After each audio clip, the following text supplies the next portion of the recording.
the things that wanted to talk about was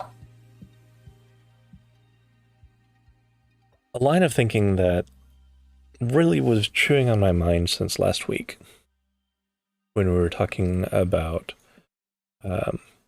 Martin Schultz. Or, no, Maroon Schultz, yeah. Jeez. Maroon Schultz. And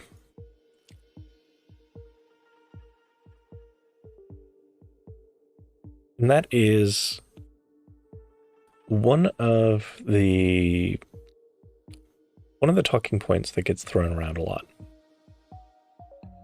is this notion that you can't disarm the police because then criminals will just attack police. And I want to interrogate that idea a little bit. I think it is easy to feel like things have gotten better in the 60s, but like some things have gotten better, but a lot of things haven't changed at all. And I think that's what a lot of people miss there, Jane. And that's what we try to kind of zero in on a little bit.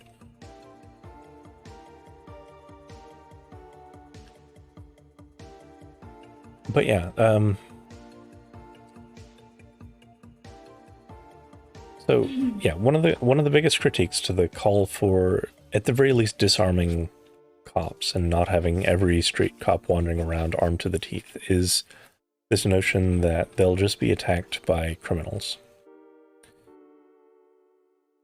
And there's a few, first of all, breaking the idea down, there's a contradiction in that line of thinking.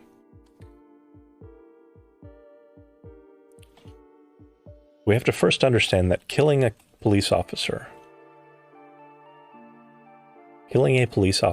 is currently considered a capital crime, the sentence of which is, where applicable, the death penalty, where not applicable, life in prison without possibility of parole.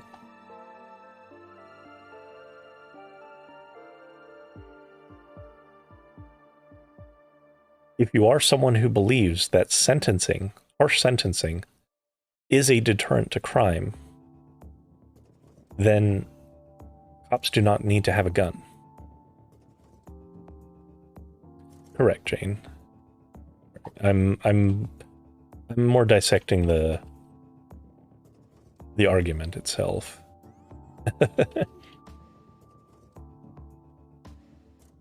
If you do believe that sentencing deters criminal activity, cops don't need a gun, because if they do just open fire on a cop, if they kill a cop, they will be caught. Maybe not at that particular moment, but they will be caught and they will be sentenced to life in prison. If you do not believe that sentencing is a deterrent to crime, then there are a whole lot of crimes that need to have their sentencing revisited or possibly removed. If it is not an actual deterrent, then there's a whole lot about our justice system that must be reevaluated. On the other side of this thinking, if you are, in fact, of that opinion that the only deterrent to someone attacking a cop is the cop having the means to lethally execute them on the spot, then what you are suggesting is that law must be enforced exclusively at gunpoint, and we need to constantly up the militarization of police until we live in a just absolute military dictatorship. Because that is the destination of that thinking.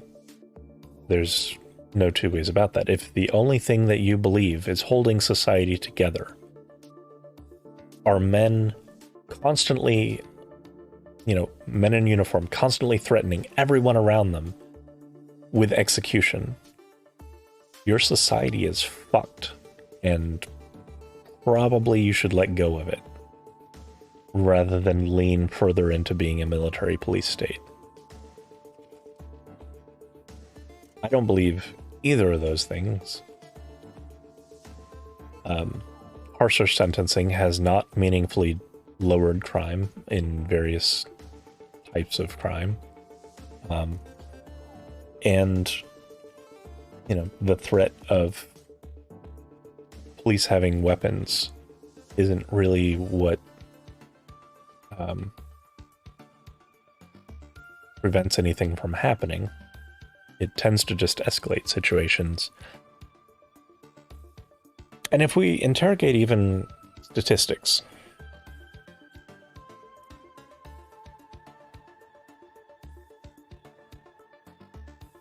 what we can find is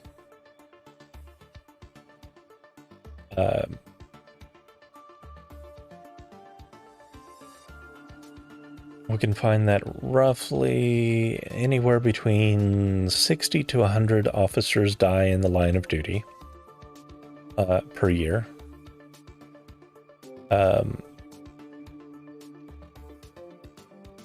And the figure of people who die to law enforcement is a fair bit more than that, with a lot of fluctuation.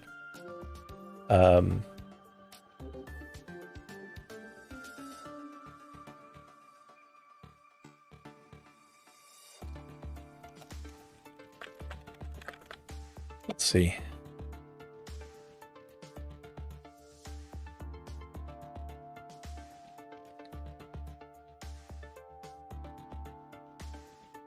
$953 in 2020, it looks like.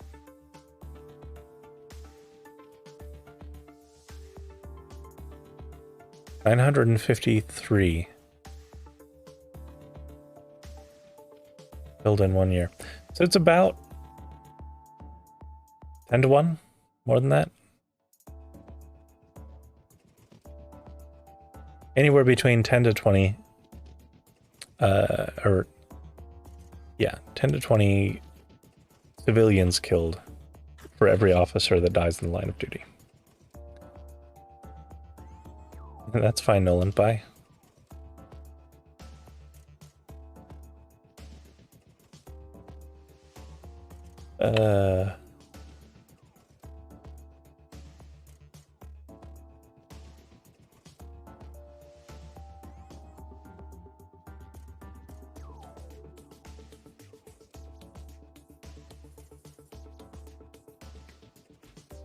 Willing to talk the statistics if you actually wanted to, but it doesn't sound like you actually are interested in talking.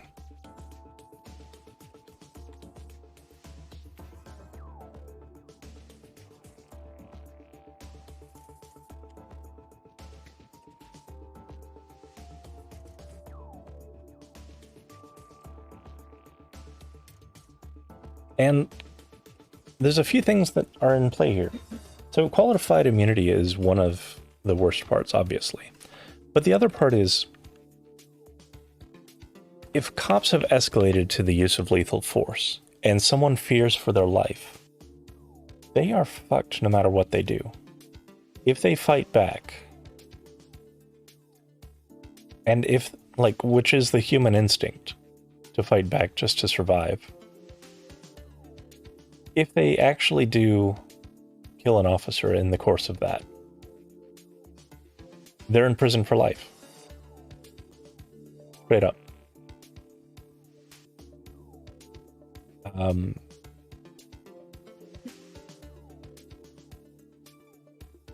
officers know this. They know that there is no there's no effective way for someone to fight back if they are deploying force. They might, struggle some, but that just means they're resisting arrest and even more force can be used against them.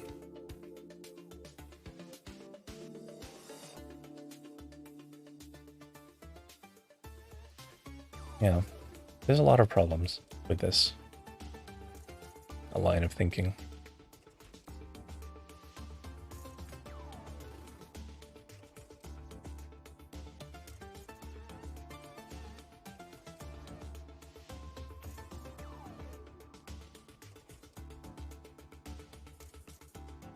You are interested, there is this Washington Post article put out May of this year, or updated May of this year anyway,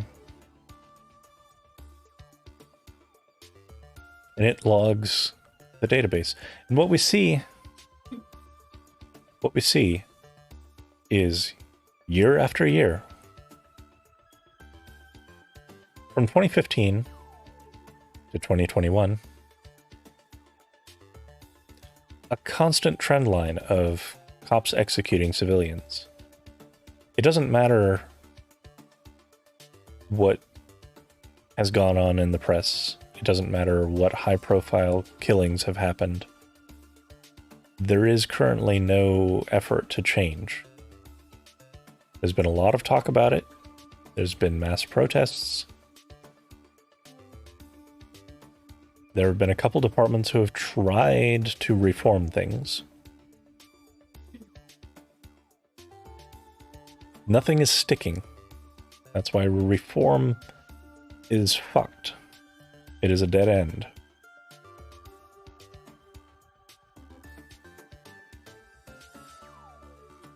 Right. Cops don't prevent crime. Yeah, they are absolutely a reactive force. Jane's 100% correct there. They are called in after a crime has happened.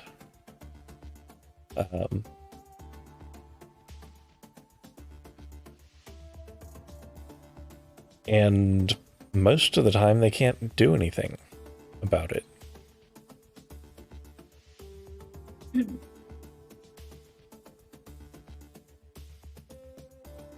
When they do show up to a place where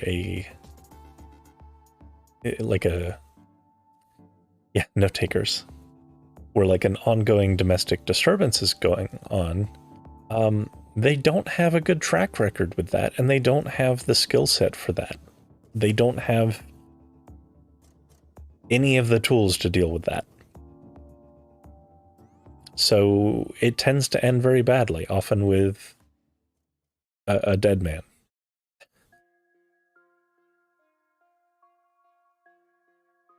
Or, with often with a dead dog as well.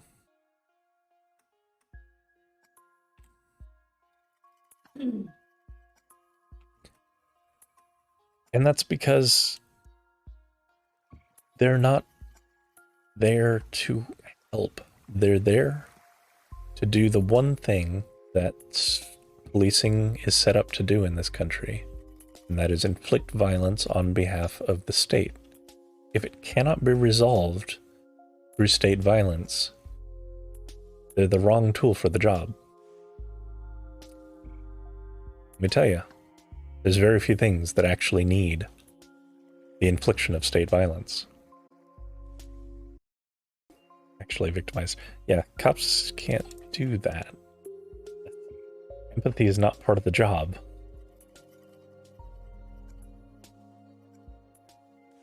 And, making things right for the wronged is not part of the job.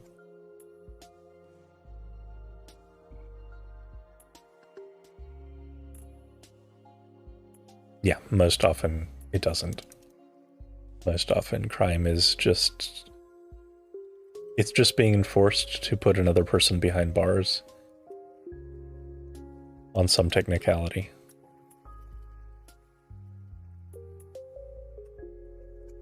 I would agree with that, Shaloon. Yeah.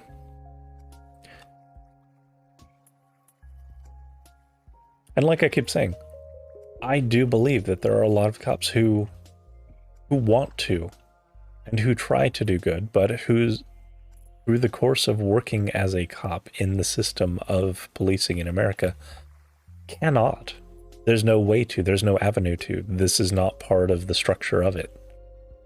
It does not make things better.